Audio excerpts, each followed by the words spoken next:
নমস্কার, the boat of নলেজে সবাইকে স্বাগত। আমার আজকের আলোচনার বিষয়বস্তু উদ্ধব কে ছিলেন এবং উদ্ধবের সাথে ভগবান শ্রীকৃষ্ণের সম্পর্ক কী ছিল, তাছাড়া উদ্ধব গীতা কী এবং উদ্ধব গীতা কে লিখেছিলেন। শুরু করি উদ্ধব এবং উদ্ধব গীতা নিয়ে আজকের সেই আলোচনা। শ্রীকৃষ্ণের খুড়তুতো ভাই ছিলেন উদ্ধব। অন্য কিছু মতে আবার উদ্ধবকে বলা হয় শ্রীকৃষ্ণের পরামর্শদাতা এবং পরম বান্ধব। আবার কোনো কোনো শাস্ত্রমতে সম্পর্কে উদ্ধব শ্রীকৃষ্ণের পিতৃব্য পুত্র ও ভ্রাতা ছিলেন। উদ্ধবের পিতা ছিলেন দেবভাগ। শ্রীকৃষ্ণের জন্মপিতা বাসুদেবের বড় ভাই ছিলেন তিনি। কৃষ্ণ এবং উদ্ধবের মধ্যে চেহারার এত বেশি মিল ছিল যে অনেকেই উদ্ধবকে ভগবান শ্রীকৃষ্ণ ভেবে ভুল করতেন। কৃষ্ণ অর্জুনের প্রীতি সর্বজন বিদিত, তেমনি কৃষ্ণ এবং উদ্ধবের মধ্যে নিবিড় স্নেহের সম্পর্ক ছিল। উদ্ধব ছিলেন বুদ্ধিমান এবং স্থিতধী। অন্যদিকে কৃষ্ণ সবসময় মজা করতে ভালোবাসেন, সবাইকে সবসময় মাতিয়ে রাখতেন তিনি।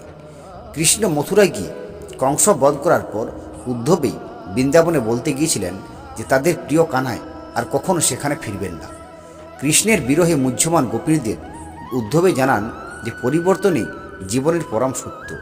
আর কৃষ্ণের জীবনের একদম শেষ লগ্নে যখন গৃহযুদ্ধে মত্ত হয়ে ওঠে যাদবকুল, সেই সময় উদ্ধবকে গীতার জ্ঞান শুনিয়েছিলেন ভগবান শ্রীকৃষ্ণ। এই গীতা হংস গীতা নামেও পরিচিত। ভাগবত পুরাণ মতে ভগবান শ্রীকৃষ্ণ যখন কংসকে বধ করেন, তারপর উদ্ধব শ্রীকৃষ্ণের সাথে দেখা করতে এসেছিলেন এবং তখনই তাদের মধ্যে পরম মিত্রতা হয়েছিল। শ্রীকৃষ্ণই তাকে বৃন্দাবনে যেতে অনুরোধ করেন এবং তার মাধ্যমে কৃষ্ণ বিরহে তাপিত গোপী এবং গায়ের অন্যান্য অধিবাসীদের তিনি এক উদ্দেশ্য বার্তা প্রেরণ করেন। শ্রীকৃষ্ণ উদ্ধবকে দিয়ে এই বার্তা পাঠান যে তাদের কৃষ্ণকে ভুলে যাওয়া উচিত, তবেই শ্রীকৃষ্ণ ধরাতে নিজ দায়িত্ব সমাপন করতে পারবেন। ভগবান শ্রীকৃষ্ণের প্রতি রাধা এবং গোপীগণের ভক্তি ও প্রেমে উদ্ধব এমন মুগ্ধ হন যে তিনি 6 মাস বৃন্দাবনে থেকে যান। এরপর উদ্ধব গোপীগণকে তার গুরু হিসেবে পেতে নিজের ইচ্ছা প্রকাশ করলেন।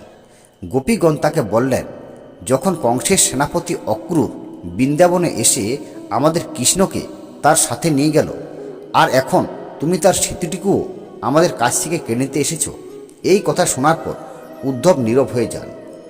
এরপর জানা যাক উদ্ধব গীতা কী, অর্থাৎ ভগবান শ্রীকৃষ্ণ উদ্ধবকে কি কি উপদেশ দিয়েছিলেন।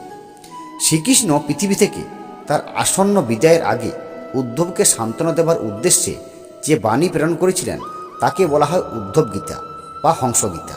উদ্ধব ছিলেন শ্রীকৃষ্ণের একান্ত ভক্ত এবং তার পরম সখা, কিন্তু উদ্ধবের পক্ষ বোধগম্য ছিল না কেন শ্রীকৃষ্ণের পক্ষে যদুকুলের আসন্ন পতন রোধ করা সম্ভব হয়নি। সৃষ্টিকর্তা ব্রহ্মা এবং স্বর্গের দেবগণ ভগবান শ্রীকৃষ্ণকে ধরাতে তার দায় দায়িত্ব সমাপনের পর স্বর্গে পুনরায় আগমনের জন্য অনুনয় বিনয় করেছিলেন।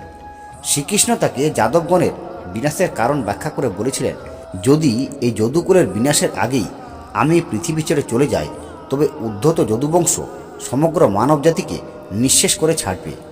এই কথা শুনে উদ্ধব অত্যন্ত দুঃখিত হন এবং শ্রীকৃষ্ণের সাথেই পৃথিবী ছেড়ে যাওয়ার কাকুতি মিনতি করতে থাকেন। ফলশ্রুতিতে শ্রীকৃষ্ণ উদ্ধবকে বোঝানোর জন্য উদ্ধব গীতার উদ্ভব করেন এবং এই উদ্ধব গীতার মধ্যেই ভগবান শ্রীকৃষ্ণ উদ্ধবকে জ্ঞান দান করেছিলেন।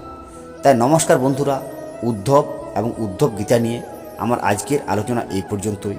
যদি আমার ভিডিওটি ভালো লাগে অবশ্যই চ্যানেলটি সাবস্ক্রাইব করবেন, লাইক ও কমেন্ট দেবেন এবং এই ধরনের ভিডিওর নোটিফিকেশন পেতে নিচের বেল আইকনটি ক্লিক করবেন।